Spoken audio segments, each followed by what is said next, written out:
हाँ, इसमें नया टॉपिक स्टार्ट करना है, अभिप्रेरणा मोटिवेशन। अभिप्रेरणा के अंतर्गत क्या क्या हमें पढ़ना है ये देखो मैंने यहाँ पर मेंशन किया हुआ है।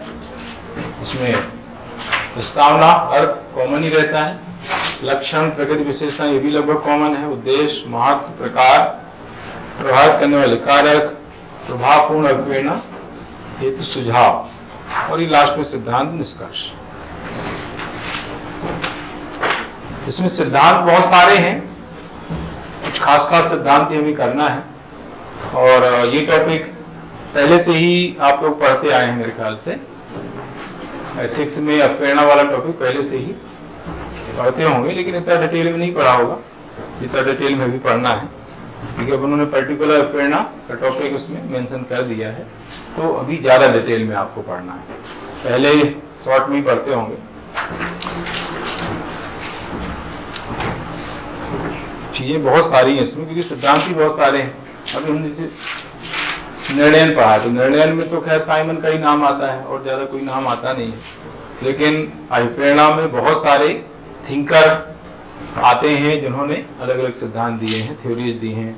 अब्राहम मैस्लो का आवश्यकता पर सोपान सिद्धांत है, हर्जवर्ग का द्विघटक सिद्धांत है, डगलस मैकग्रेगर का एक्स तथा वाई सिद्धांत है, आउची का जेड सिद्धांत है ना, मैक्लेलैंड का 3 आवश्यकता सिद्धांत है ना, और भी बहुत सारे हैं, विक्टर ब्रूम का है सिद्धांत, लेकिन वो इतने नहीं पढ़ना है, मेन जो है वो पढ़ना है ना, क्योंकि आप पढ़ेंगे तो प्रॉब्लम आएगी, उतने याद नहीं रख पाएंगे और मेरे ख्याल से आएगा भी नहीं उतना ज़्यादा।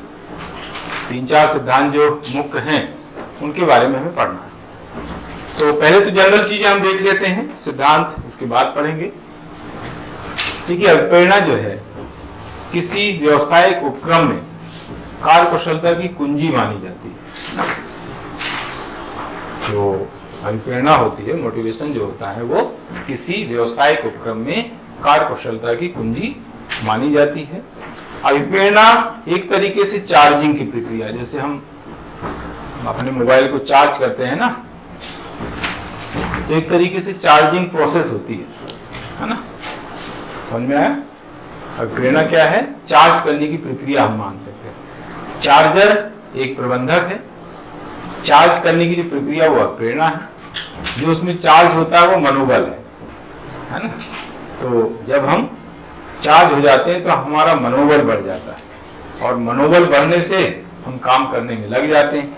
ठीक है, तो हम इसको कैसे कंपैरिजन इसका कैसे कर सकते हैं कि हम जो चार्ज करते हैं तो वो जो प्रक्रिया है चार्जिंग की वो अभिप्रेरणा है ना। जो चार्जर है जिससे हम चार्ज करते हैं वो एक व्यक्ति हो गया, मैनेजर हो गया, जो भी व्यक्ति जो मोटिवेट करता है ना, मोटिवेटर है। और जब चार्ज होता है तो उसमें जो चीज आती है, जैसे आवेश आ गया यानी चार्ज हो गया वो, तो जो चार्ज है वो मनोबल है ना। व्यक्ति में जो व्यक्ति जब चार्ज हो जाता है तो उसमें मनोबल आ जाता है और उसके आधार पर फिर वो काम करता है। उसका मनोबल बढ़ा है या कम हुआ है डिपेंड करता है चार्जिंग पर है ना। कभी भी चार्जिंग कम भी हो जाती है ना, चार्जर ठीक नहीं है तो है ना, वाली चार्जर काम ही नहीं कर रहा है तो आप देखते होंगे कि चार्ज कम हो गया, अब नहीं करे, अभी तो 50% था अब 40% बचाइए है ना, क्योंकि चार्जर वो चार्ज करने वाला सही नहीं है, खराब हो गया चार्जर है ना, तो चार्जिंग होगी नहीं। ठीक है, अगर चार्जर अच्छा है चार्ज करने वाला तो तुरंत चार्ज हो जाएगा। कुछ ऐसे चार्जर होते हैं कि मोबाइल बहुत जल्दी चार्ज हो जाता है ना, और कुछ ऐसे होते हैं जो धीरे धीरे चार्ज करते हैं और कुछ ऐसे होते हैं चार्ज करते ही नहीं है ना। तो चार्ज जो चार्जिंग जो प्रोसेस होती है, प्रक्रिया होती है, वो मोटिवेशन, वो है प्रेरणा है। प्रेरणा एक प्रक्रिया है। ठीक है, जो चार्ज करने वाला है वो एक व्यक्ति हो गया, चार्जर। डिपेंड करता है वो कैसा चार्ज कर रहा है ना। और जो मनोबल है वो तो चार्ज व्यक्ति हो जाता है तो उसमें जो चीज आ जाती है वो मनोबल है। तो मनोबल उच्च भी हो सकता है, निम्न भी हो सकता है ना। डिपेंड करता है चार्जिंग प्रोसेस पर और प्रेरणा की प्रक्रिया पर डिपेंड करता है, ठीक है, व्यक्ति पर डिपेंड करता है जो चार्ज कर रहा है। मनोबल डाउन भी कर सकता है और मनोबल आपका बढ़ा भी सकता है। तो मनोबल डाउन कर रहा है मतलब वो नकारात्मक प्रेरणा हो गई, मनोबल आपका बढ़ा रहा है वो सकारात्मक प्रेरणा होगी, जिसके बारे में आगे हम पढ़ने वाले हैं, सारी चीजें आएंगे आगे, ठीक है। तो आगे बात समझ में, मोटिवेशन क्या है? मोटिवेशन जो है किसी व्यवसायिक उपक्रम में कार्य कुशलता की कुंजी मानी जाती है।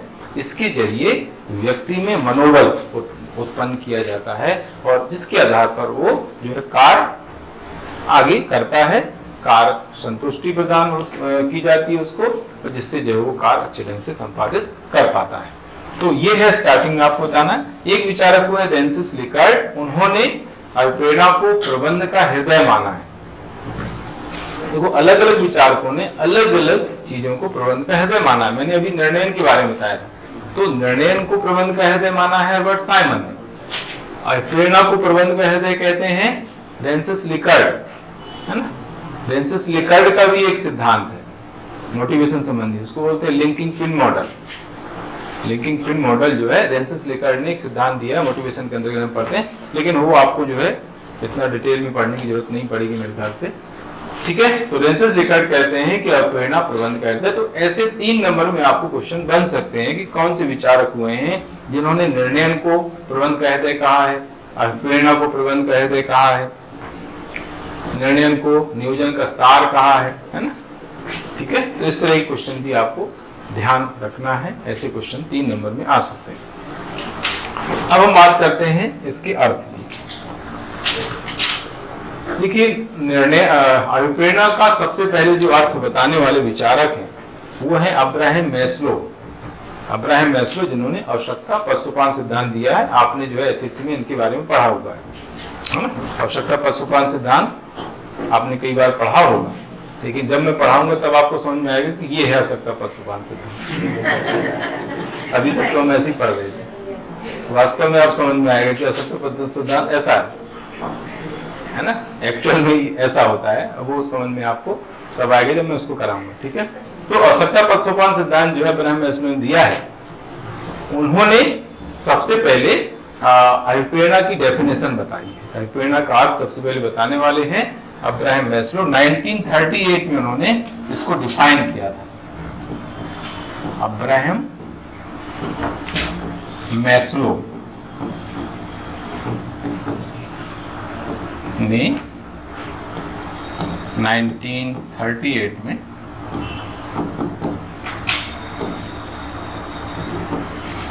अभिप्रेरणा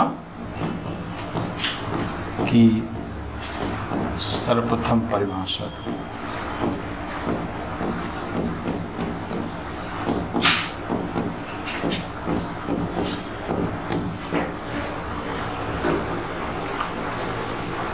है ना। तो ये क्वेश्चन आपको आ सकता है कि कौन से विचारक हैं जिन्होंने अभिप्रेरणा की सर्वप्रथम परिभाषा दी, सबसे पहले उसका अर्थ बताया है। तो ये है अब्राहम मैस्लो, और 1938 में उन्होंने ये चीज बताई। अभिप्रेरणा का जो इंग्लिश टर्म है वो है मोटिवेशन, और ये मोटिव से बना हुआ है, मेन वर्ड मोटिव है। इसका अर्थ होता है इच्छा शक्ति जागृत करना। इच्छा शक्ति जागृत करना, ये जो है इसका मतलब है, ये इसका शाब्दिक अर्थ है ना। मोटिवेशन या अभिप्रेरणा का शाब्दिक अर्थ होता है किसी व्यक्ति में इच्छा शक्ति जागृत करना। तो इसी को हम परिभाषा के रूप में लिख सकते हैं कि मोटिवेशन या अभिप्रेरणा एक ऐसी शक्ति है जो कार्मिक में कार्य करने की इच्छा शक्ति जागृत करती है। ये एक डेफिनेशन हो गई सिंपल, इसी से हमने बना दी, है ना। अभिप्रेरणा एक ऐसी शक्ति है जो कार्मिक में कार्य करने के प्रति इच्छा शक्ति जागृत करती है। ये सिंपल डेफिनेशन है। इसका अगर व्यापक हम अर्थ देखें तो इस तरीके से हम इसका मीनिंग बता सकते हैं, थोड़ा सा ब्रॉड, और जो आपकी डिमांड है वर्ड लिमिट के हिसाब से वो मैंने यहाँ पर डेफिनेशन उसके हिसाब से लिखी है। तो लगभग इसमें जो वर्ड आप देखेंगे तो वही 18 से 20 शब्द रहेंगे, लेकिन इसमें सारी चीजें लगभग आ जाएंगी जो आपको डेफिनेशन में लिखना जरूरी है, ठीक है। तो स्पष्टता हो, गलत लिखा हुआ है।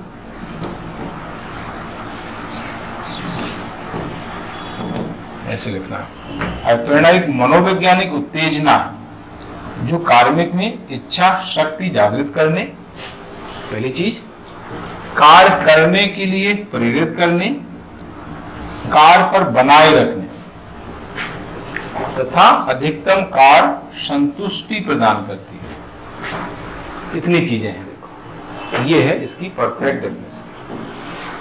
मतलब कार्य करने की इच्छा शक्ति जागृत होती है इसके द्वारा, कार्य करने के लिए प्रेरित होता है, कार्य पर बनाए रखता है ना। प्रेरित होना ठीक है, लेकिन कार्य वो करता रहे, ऐसा नहीं कि 2-3 दिन काम किया और फिर छोड़ दिया, है ना। एकदम से इच्छा शक्ति जागृत तो हुई है, काम करने में लग गया है, लेकिन वो आगे काम कंटिन्यू नहीं कर पा रहा है, छोड़ दिया उसने बीच में काम, है ना। तो इसमें ये भी देखा जाता है कि वो कार्य पर बना रहे। तो कार्य पर बनाए रखना और अधिकतम कार्य संतुष्टि प्रदान करने का काम अगर प्रेरणा के माध्यम से किया जाता है, तो ये इसका व्यापक अर्थ है ना। व्यापक रूप में यह अर्थ मैंने बताया। फिर इसको थोड़ा सा और क्लियर करने का इस डायग्राम के माध्यम से मैंने प्रयास किया हुआ है। जो प्रेरणा होती है, अभी हम इसको लक्षण के वहां पर भी देखेंगे, पढ़ेंगे। और प्रेरणा क्या करती है, व्यक्ति में जो कार्य करने की क्षमता है और कार्य करने की इच्छा है, दोनों के बीच पुल का काम करती है, दोनों के बीच सेतु का काम प्रेरणा द्वारा किया जाता है। कार्य करने की क्षमता और कार्य करने की इच्छा दोनों को मिलाने का काम है, दोनों को जोड़ने का काम, दोनों के बीच पुल का काम इसके द्वारा किया जाता है। सेतु,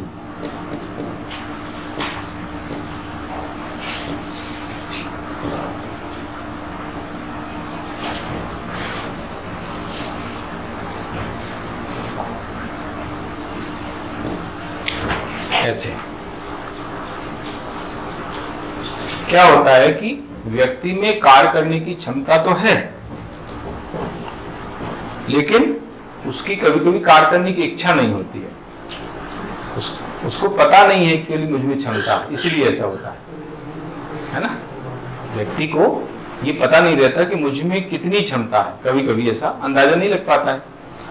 उसको ऐसा लगता है कि यार मुझ में क्षमता ही नहीं है, मैं ये काम नहीं कर सकता, ऐसा उसको अंदर से लगता है।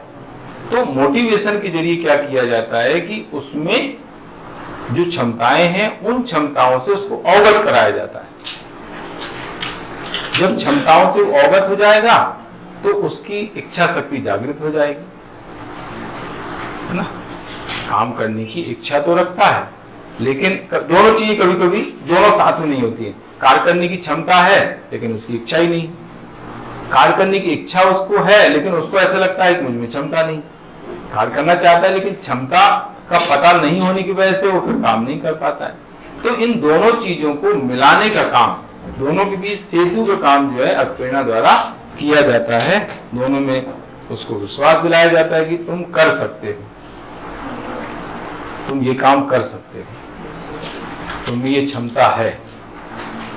अगर मन लगा करके लगन से सही डायरेक्शन में, सही गाइडेंस में अगर आप ये काम करोगे तो निश्चित रूप से सफल होगे। इस तरह से जो है उसको समझाया जाता है और हमारा काम यही है। ये काम है, मतलब सुबह शाम तक कुछ लोग आते ही हैं इस टाइप से इस टाइप से जो है वो मतलब बहुत जो डिमोरलाइज हो जाते हैं, डिमोटिवेट हो जाते हैं, है ना, फ्रस्ट्रेट हो जाते हैं, तब वो फिर आते हैं, है ना, अपनी कथा व्यथा सुनाते हैं, है ना। तो उनकी कथा व्यथा सुन करके फिर उनको बताया जाता है कि भाई देखो ऐसा है, उदाहरण दिए जाते हैं कि आपकी स्थिति फिर भी ठीक है, वो तो उसको देखो, वो तो उसकी स्थिति कैसी थी, उसका सिलेक्शन हो गया, है ना, उसने ये पोस्ट पा ली है, आप तो फिर भी जो है अच्छी स्थिति में हो, है ना, इतनी बुरी स्थिति आपकी नहीं है, आप मेहनत करो, है ना। इस तरीके से मेहनत करो, आप में क्षमताएं हैं, है ना। उनकी क्षमताओं को बताया जाता है कि भाई देखो आपने ये चीज़ की है, आपने प्री निकाल ली है ना, आपने मेंस दे लिया है, ये छोटी बात नहीं है, या आपकी प्री नहीं निकल रही तो कोई बात नहीं है, मेहनत करो अभी, है ना। अभी आपने सही मार्गदर्शन में मेहनत नहीं की है, सही मार्गदर्शन में मेहनत करेंगे, सही आप कंटेंट यूज करेंगे, टेस्ट देंगे तो आप निश्चित रूप से सफल होंगे। तो इस तरह से जो है कई तरीके से समझाने का प्रयास किया जाता है ताकि उसकी जो क्षमता है और उसकी जो इच्छा है दोनों मिल जाए और वो कार्य करने के लिए प्रेरित हो जाए, तैयारी में लग जाए, है ना। इसका एक एग्जाम्पल आप दे सकते हैं। मैंने जो सोचा है, हनुमान जी को एक श्राप था, हनुमान जी को था कि उनको जब तक कोई कहे नहीं तब तक उनको समझ में नहीं आता था कि मुझे क्या करना है। इसका एग्जाम्पल है ना। हनुमान जी को श्राप मिला था कि जो है उनको अगर कोई बताए नहीं कि आप ऐसा कर सकते हो तो उनको समझ में नहीं आता था कि मैं कुछ कर सकता हूँ, क्या कर सकता हूँ, नहीं कर सकता हूँ, है ना। तो वो कहानी है, वो प्रसंग है। उस समय जब सीता जी की खोज करने के लिए जाना था तो सब लोग परेशान हो रहे थे कि वही क्या करें, किसको भेजें, कौन है इतना समझदार, कौन है इतना योग्य जो है सीता जी को खोज के निकाल ले, है ना, पता लगा ले। तो जामवंत जी की नजर इन पर पड़ी, बैठे थे आराम से, इनको कोई होश ही नहीं था कि क्या करना है ना। तो उन्होंने बोला कि आप कर सकते हैं, तो उनको बोला बिल्कुल कर सकता हूँ, है ना। हाँ, तो उनको जो बताया गया वही है कि कार्य करने की क्षमता और कार्य करने की इच्छा कि मत सेतु का काम किसने किया, जामवंत ने किया हनुमान जी के लिए। तो वो आप एग्जाम्पल लिख सकते हैं, मैंने ऐसा सोचा है। अभी कहीं कोई बुक में तो मिलेगा नहीं, यहाँ पर एक एग्जाम्पल के तौर पर ये बता सकते हैं कि इस तरह के प्रसंग में मोटिवेशन ने काम किया, उनको मोटिवेट किया गया, तब वो कहीं इतना बड़ा काम कर पाए। नहीं तो अगर मोटिवेट नहीं करते तो काम ही नहीं कर पाते। तो मोटिवेशन का ये इंपॉर्टेंस है। सोचो आप कितना बड़ा काम उन्होंने किया। जामवंत उनको नहीं बोलते तो फिर क्या होता। कोई इतना, हालांकि कोई जाता, लेकिन इतना कोई समझदार, इतना कोई योग्य उस समय था नहीं जो ये काम कर सकता था। तो ये एग्जाम्पल के तौर पर यहाँ पर ऐसे आप बता सकते हैं। ये यूनिक एग्जाम्पल रहते हैं, ये जो एग्जाम्पल होते हैं ये यूनिक है। इनको कहीं, ये आप कहीं किताब में नहीं मिलेंगे आपको, ना कोई बताएगा, क्योंकि मैंने सोचे हैं ये एग्जाम्पल, है ना। वही मैंने पहले बताया है कि अगर कभी ये मिले, कहीं कोई लिखा हुआ मिले, तो आप सोचना कि वहां से उठाया। हकीकत बात है ना, कि तो मिलने वाली थोड़ी चीजें हैं, क्योंकि मैंने सोची है ये। ठीक है, ऐसे मैंने एक जो प्रत्यायोजन होता है, अब हालांकि वो सिलेबस में है नहीं आपके, तो जो शक्ति सोई होती है, शक्ति जो होती है उसका प्रत्यायोजन नहीं होता है, सत्ता का प्रत्यायोजन होता है। तो मैंने एक प्रसंग में उदाहरण दिया था कि शक्ति का भी प्रत्यायोजन हो सकता है। बाली जैसे था, बाली के सामने अगर कोई युद्ध लड़ता है तो बाली के पास जो उसकी शक्ति पहुंच जाती थी। तो ये शक्ति के प्रत्यायोजन का एग्जाम्पल है, रेयर एग्जाम्पल। मैंने वो वहां से उस प्रसंग से वो जो एग्जाम्पल दिया, शक्ति और सत्ता जो थे ना, शक्ति सत्ता पढ़ते थे हम, तो शक्ति का प्रत्यायोजन नहीं हो सकता है, सत्ता का हो सकता है। तो शक्ति का प्रत्यायोजन भी हो सकता है, जो उदाहरण वो है बाली के केस में। बाली को वरदान था कि अगर बाली के सामने से कोई युद्ध लड़े तो बाली के पास उसकी आधी शक्ति पहुंच जाती थी, है ना। तो ये उसका प्रत्यायोजन है। इसलिए भगवान राम ने सामने होकर के नहीं मारा था बाली को, छिप करके मारा। ये प्रसंग उसमें है ना। तो ये रामचरितमानस से, रामायण से चीजें हम उठा सकते हैं, बहुत सारी चीजें। अब चूंकि मैं रेगुलर पढ़ता हूँ प्रसंग, मुझे चीजें पता है रामायण की बहुत सारी, तो उससे जो है कई चीजें हम निकाल लेते हैं। हैं? क्या दे सकते हैं? अब आपको जो एथिक्स वाला टॉपिक, एथिक्स वाली जो यूनिटें है ना, उसमें बहुत सारी चीजें आप वहां से उठा करके एग्जाम्पल दे सकते हैं, है ना। अच्छी चीजें कहेगा, महाभारत हाँ तो वही कह रहा हूँ ना कि बहुत सारी चीजें अब आपके सिलेबस में भगवत गीता भी आ गई है, भगवत गीता भी पढ़ना है। प्री में वेद उपनिषद है, अरण्यक है, स्मृतियां हैं, वो भी उसमें मेंशन कर दिए, क्लियर मेंशन कर दिए। मेंस में भगवत गीता कर दिया है मेंशन। मतलब आपको पूरा जो है धार्मिक जो ग्रंथ है पूरे पढ़ना है, पारंगत होना पड़ेगा, है ना, एथिकल तरीके से। ठीक है, तो ये आ गया समझ में। कार्य करने की क्षमता, कार्य करने की इच्छा कैसे जगाना रहती है प्रेरणा के माध्यम से। फिर एक मैंने ये फॉर्मूला है, ये है ना, में से फॉर्मूले होते हैं, यहाँ पर ही फॉर्मूले आपको याद करना है ना। अभिप्रेरणा गुणे कार्य कुशलता और दोनों को मिलाकर के होता है कार्य निष्पादन, परफॉर्मेंस, है ना। जब हम अभिप्रेरणा में कार्य कुशलता को मिला देते हैं तो हमें जो है परफॉर्मेंस मिल जाती है, प्राप्त हो जाती है। तो कहने का मतलब यहाँ पर ये है कि अगर हमें परफॉर्मेंस चाहिए है तो उसके लिए कार्य कुशलता के साथ साथ अभिप्रेरणा का होना भी जरूरी है। बिना अभिप्रेरणा के चाहे आप कितने भी दक्ष हों, कितने भी कार्य कुशल हों, अच्छा परफॉर्म नहीं कर सकते हैं। ठीक है, तो ये एक फॉर्मूला ऐसे हम बता सकते हैं, इसका संबंध है कार्य कुशलता, कार्य निष्पादन का संबंध अभिप्रेरणा से माना जाता है। ठीक है, तो ये है इसके अर्थ के बारे में हो गया। इसके बाद आगे आते हैं इसके लक्षण, विशेषताएं, प्रकृति। अभिप्रेरणा प्रबंध की कार्य आपके सिलेबस में ही दिया हुआ है। देखो सिलेबस से एक पॉइंट मिल गया, एक पॉइंट सभी में आप सिलेबस से उठा के रख सकते हैं, चाहे वो समन्वय हो, है ना, चाहे वो नियोजन हो, चाहे वो निर्णय हो, नियंत्रण हो, निर्देशन हो। एक पॉइंट तो सिलेबस से ही आपका निकल के आ रहा है। और एक पॉइंट हो गया सतत प्रक्रिया, सब में सब सतत प्रक्रिया है ना, इसमें भी देखो सतत प्रक्रिया आ गई। तो कुछ पॉइंट तो ऐसे बहुत कॉमन है जो आपको सभी में लक्षण में लिखना है। ठीक है, तो प्रबंध की कार्य यानी प्रबंधक द्वारा जो है मोटिवेट करने का काम किया जाता है। एक प्रबंधक अपने अधीनस्थ जितने भी कार्य में काम कर रहे हैं उनको कार्य करने के लिए लगातार मोटिवेट करता है, जिससे वो काम को सही ढंग से संपादित कर सके। सतत प्रक्रिया है, हमेशा चलने वाली प्रक्रिया है, क्योंकि मोटिवेशन के बिना जो है कोई काम कर ही नहीं सकते सही ढंग से। हमेशा जो है मोटिवेशन संबंधी तत्व होने जरूरी है। अगर कोई व्यक्ति काम कर रहा है उसको वेतन नहीं दोगे, वेतन एक जो है धनात्मक तरीके से मौद्रिक तरीके से प्रेरित करने का एक माध्यम है, एक साधन है, प्रकार या कारक भी हम कह सकते हैं, है ना। तो वेतन अगर किसी को नहीं मिलेगा तो काम कर ही नहीं पाएगा, चाहे वो काम छोटा काम कर रहा हो चाहे बड़ा काम कर रहा हो। सभी को जो है वेतन देना ही पड़ेगा, सभी को बोनस देना पड़ेगा। बोनस अगर नहीं मिलेगा तो काम नहीं करेंगे। समय समय पर उनकी प्रशंसा भी करना पड़ेगी, उनको पुरस्कार देना पड़ेगा, उनकी पीठ थपथपाना पड़ेगी। तो सभी मोटिवेशन के आधार, मोटिवेशन के माध्यम, कारक, तरीके हैं, है ना।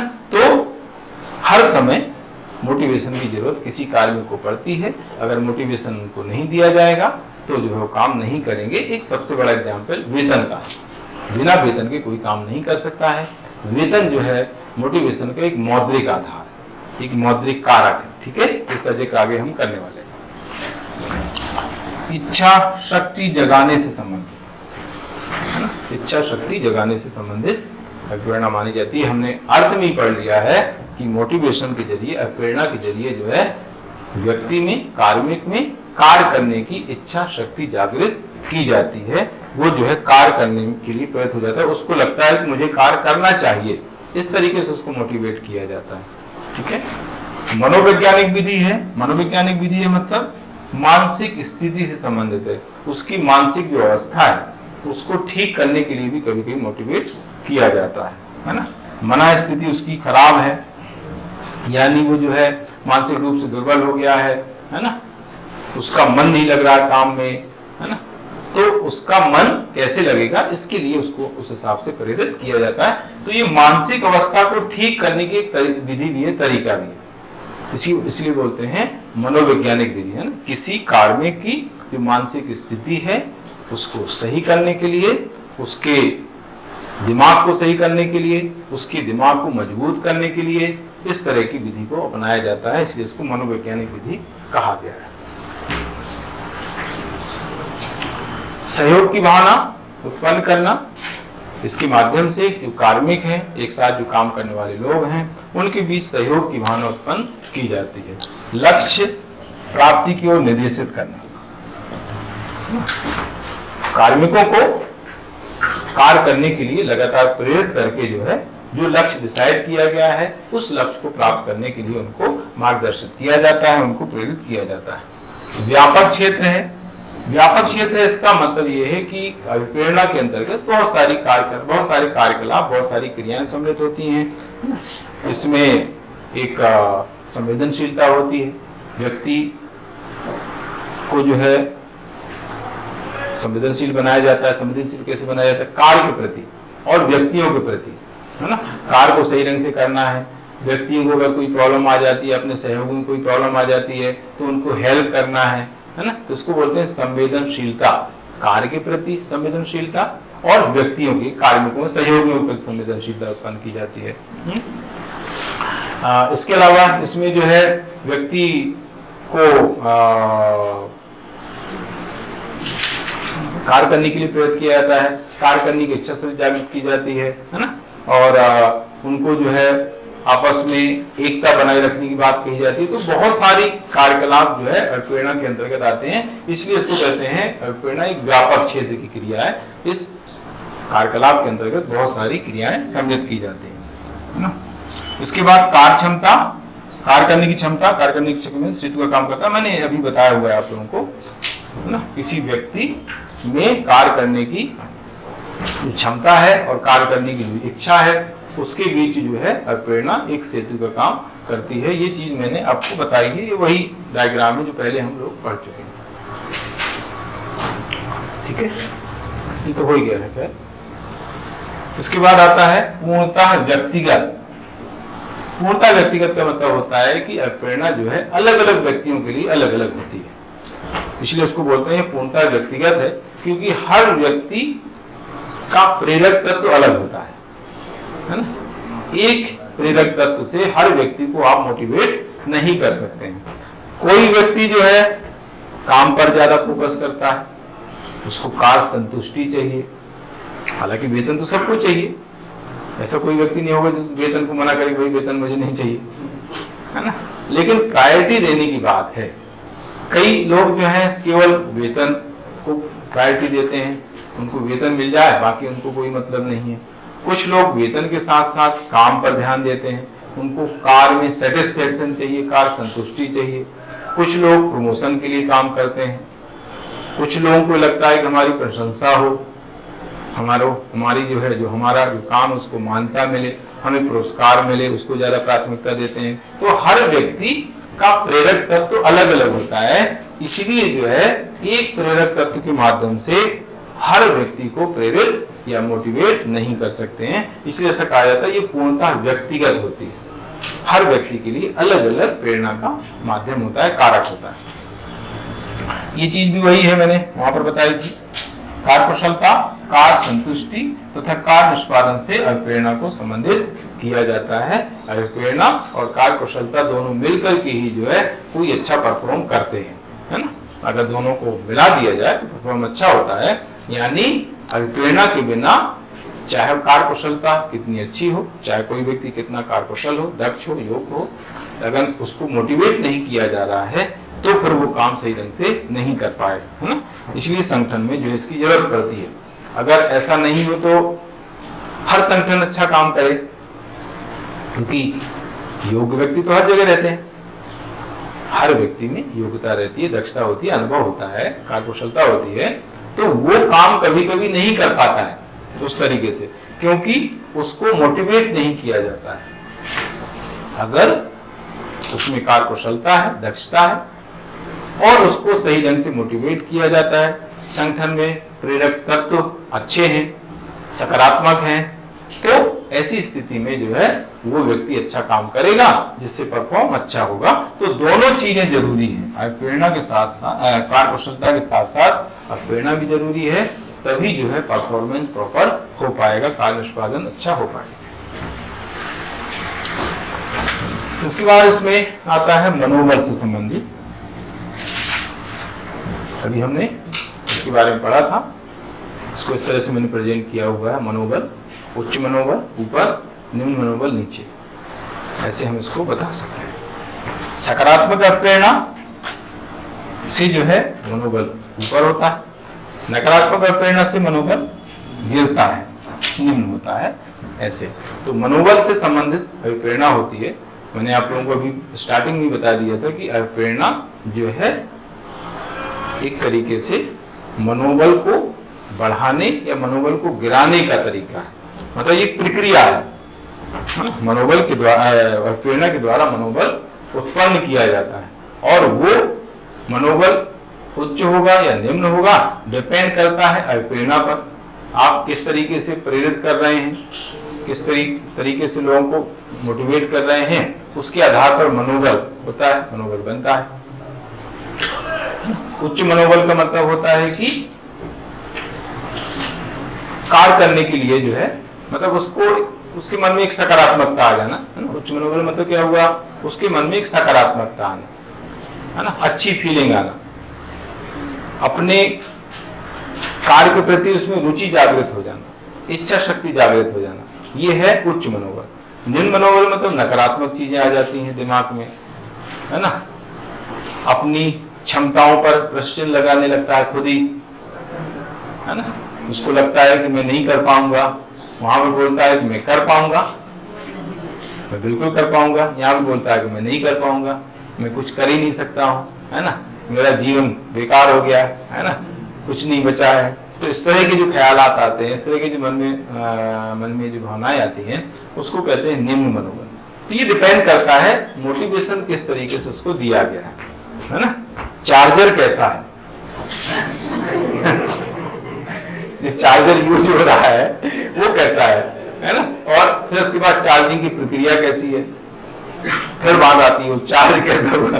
तो ये चार्ज है ना, ये चार्जर है, और ये जो प्रक्रिया है ये चार्जिंग की प्रक्रिया है, और ये चार्ज है ना। तो इन सब डिपेंड करता है ना। कोई व्यक्ति आता है, उसको वही बोल दिया कि तुम तो कर ही नहीं सकते हो, तुम तो क्षमता ही नहीं है। ऐसे थोड़ी होती है पीएससी, ऐसे होती है क्या? ऐसे अगर हो जाए तो सभी नहीं निकाले, है ना, ऐसे नहीं होती है पीएससी, घर जाओ तुम। तो ये निम्न मनोबल की बात है। तो कोई आता है, उसको बताया जाता है कि भाई क्यों नहीं कर सकते, व्यक्ति तो करते हैं, है ना, मतलब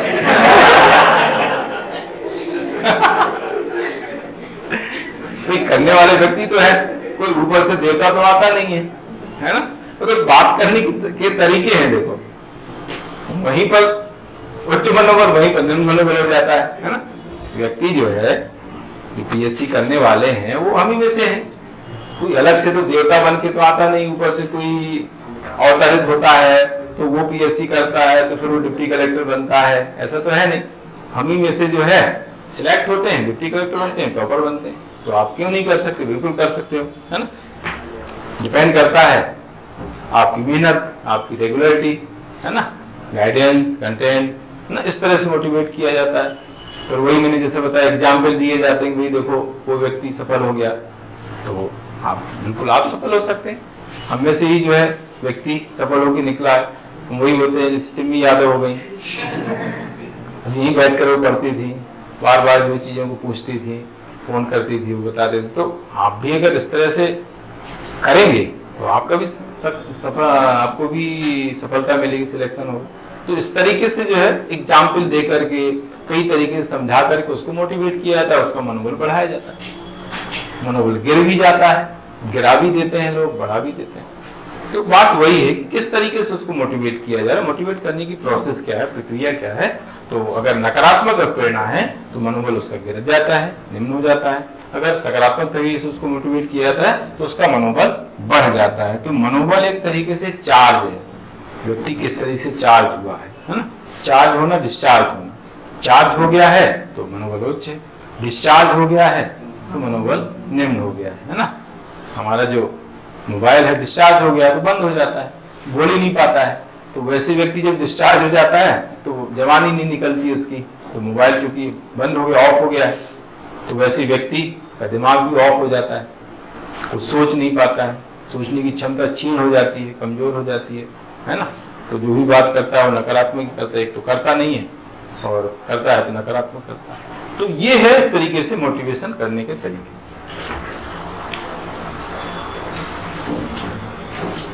इसके बाद 3 इसके तत्व है प्रेरणा के, और प्रेरणा के 3 खास तत्व बताए जाते हैं। आवश्यकता, उत्प्रेरण और लक्ष्य।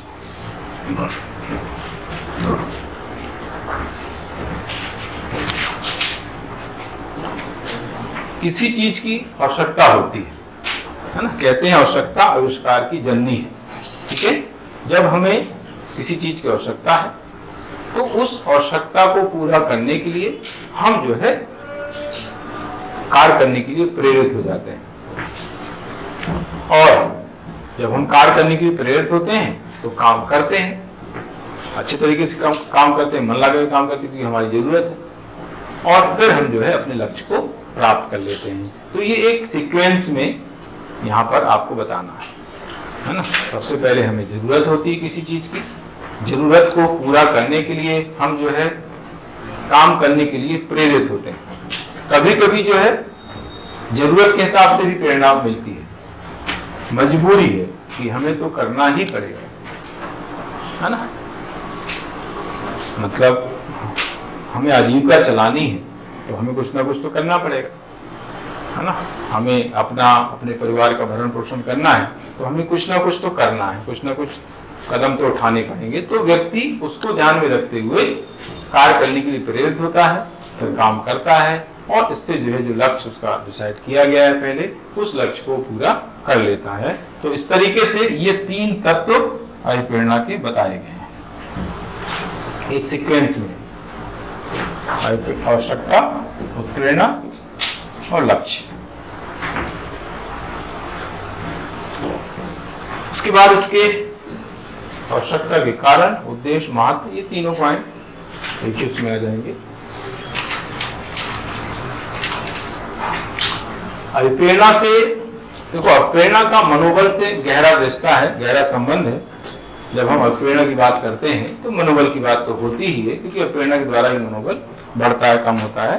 तो अगर हम सही ढंग से मोटिवेट करते हैं तो हमें मनोबल, हमारा जो मनोबल है वो बढ़ जाता है, मनोबल में वृद्धि होती है, और मनोबल में वृद्धि की वजह से हम जो है अच्छा काम करते हैं, सही ढंग से काम करते हैं, और इस वजह से हमारी जो उत्पादकता है, हमारी जो प्रोडक्टिविटी है वो बढ़ जाती है। तो उसी को मैंने यहाँ पर एक डायग्राम के माध्यम से बताया है कि उच्च प्रेरणा, उच्च मनोबल, उच्च कार्य क्षमता और उच्च उत्पादकता, इस तरीके से मैंने ये डायग्राम के माध्यम से बताने का प्रयास किया, इनको आपस में संबंधित करने का प्रयास किया, सारी चारों चीजों को, है ना। अगर सही ढंग से मोटिवेट किया जाएगा तो उसमें मनोबल बढ़ेगा, मनोबल में वृद्धि होगी, यानी उच्च मनोबल होगा, और इसके आधार पर वो व्यक्ति मन लगा के काम करेगा, है ना। मनोबल अगर उच्च है, मनोबल अगर उसका बढ़ा हुआ है तो काम बहुत अच्छे तरीके से करता है, प्रॉपर तरीके से काम करता है, इससे उसकी कार्य क्षमता बढ़ जाती है, और इससे उसकी प्रोडक्टिविटी बढ़ जाती है, उत्पादन बढ़ जाता है। तो ये चारों का ऐसा संबंध आपको बताना है। ऐसा बहुत सारी चीजें सोचनी पड़ती हैं कि कैसे प्रेजेंट करें, कैसे बच्चों को प्रॉपर तरीके से बताएं जिससे समझ, क्योंकि ये सारी चीजें मैंने सोच के बनाई, ये कहीं आपको ऐसे बुक में नहीं मिलेगी, है ना, ये कोई बुक की चीज नहीं है, ये खुद ही जो है, जो चीजें दिमाग में आती हैं, मैटर जो चीज़ हम पढ़ते हैं, तो उसी को जो है हम डायग्राम के रूप में, ग्राफिक के रूप में प्रेजेंट करते हैं ताकि बच्चे उस चीज को समझ पाए। ठीक है, तो यहाँ तक आई बात समझ में। इसके बाद अच्छे औद्योगिक संबंधों का विकास होता है। अच्छे औद्योगिक संबंधों के विकास का मतलब यहाँ पर यह है कि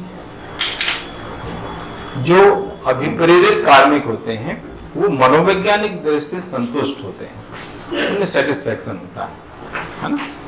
और ऐसे जो कार्मिक हैं उनका अपने उपक्रम के प्रति एक सकारात्मक रुख होता है, एक अपनत्व होता है ना।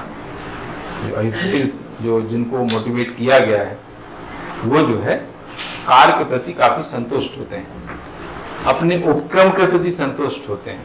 अब चूंकि कार्य के प्रति संतुष्ट है तो उनका जो उपक्रम है, जो संगठन है, उनके प्रति सेटिस्फाई होते हैं, तो उनका जो है एक संगठन के प्रति लगाव हो जाता है, एक जुड़ाव हो जाता है, एक अपनत्व की भावना उनमें जागृत हो जाती है, जिससे जो है उनके बीच संबंध अच्छे रहते हैं। उनका और उनका जो उपक्रम है, जो संगठन है, उनके बीच अच्छे रिश्ते होते हैं, तो इसको कहते हैं अच्छे औद्योगिक संबंधों का विकास हो जाता है। ठीक है, अच्छे कार्मिकों की उपलब्धता, जिस संगठन में, ऐसा संगठन जहां पर कार्मिकों का ध्यान रखा जाता है, उनको समय समय पर मोटिवेट किया जाता है, उनके वेतन में वृद्धि की जाती है, उनको पदोन्नति के अवसर प्रदान किए जाते हैं, उनकी प्रशंसा की जाती है, उनको पुरस्कार दिया जाता है, उनको सेवा की सुरक्षा प्रदान की जाती है, ऐसे संगठन में कार्मिक जो है हमेशा बने रहते हैं, उपलब्ध रहते हैं, है ना। कार्मिक जो है कभी छोड़ के नहीं जा सकते, क्योंकि उनको पता है कि ऐसा इन्वायरमेंट नहीं मिलेगा। संगठन हमारा इतना ध्यान रख रहा है तो हम क्यों जाएं, हमारे पदोन्नति के हमारे अवसर जहां पर हैं तो हम वही काम करेंगे, है ना। तो ऐसे संगठन में कार्मिकों की उपलब्धता रहती है, यानी कार्मिक जो है अट्रैक्ट होते हैं कि यार ये संगठन बहुत अच्छा है, यहाँ पर तो बहुत चीजें की जा रही हैं, कार्मिकों के लिए, उनके हित में की जा रही हैं।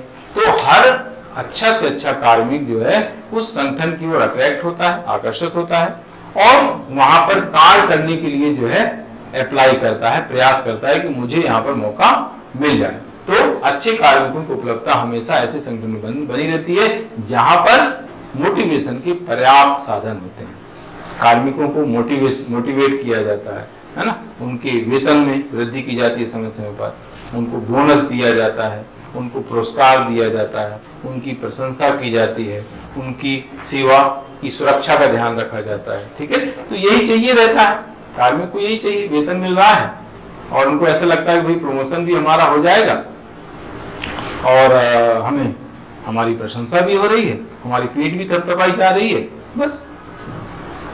तो इस तरीके से काम करते रहते हैं। और अन्य जो कार्मिक हैं वो भी जो है काम करने के लिए आते हैं कि भाई हमें यहाँ पर मिल जाए मौका इस संगठन में। ठीक है, निर्धारित लक्ष्य को पूरा करना आसान हो जाता है ना। कार्मिकों को जब समय समय पर मोटिवेट किया जाता है तो कार्मिक बहुत अच्छे तरीके से काम करते हैं, रेगुलर काम करते हैं, पूरी क्षमता से काम करते हैं, पूरा मन लगा के काम करते हैं। तो ऐसी स्थिति में जो निर्धारित लक्ष्य संगठन का, उसको पूरा करना बहुत आसान हो जाता है। कार्यस्थल पर स्वस्थ वातावरण का निर्माण, सभी कार्मिकों के प्रति सहयोग की भावना रहती है ना। ऐसे जो संगठन है जहां पर सभी कार्मिकों के साथ समान व्यवहार किया जाता है, उनको मोटिवेट किया जाता है, उनके बीच कोई भेदभाव नहीं बरता जाता है, तो ऐसे संगठनों में सभी कार्मिकों के प्रति एक सहयोग की भावना आती है, अपनत्व की भावना आती है, उनमें आपस में कंपटीशन नहीं रहता है। तो इस तरह का वातावरण कैसा रहता है, स्वस्थ वातावरण रहता है। एक्चुअली गलत लिखा है ना, स्वस्थ,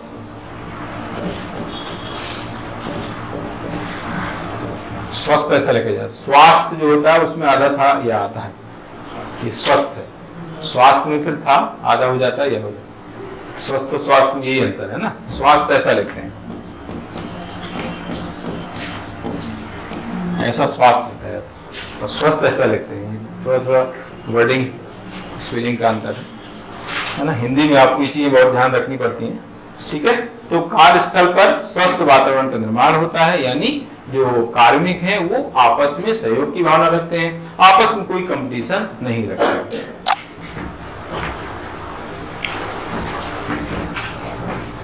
हाँ, परस्पर सहयोग तो सकारात्मक भावना को साथ मैंने भी बताया है कि इस तरीके से उनको मोटिवेट किया जाता है।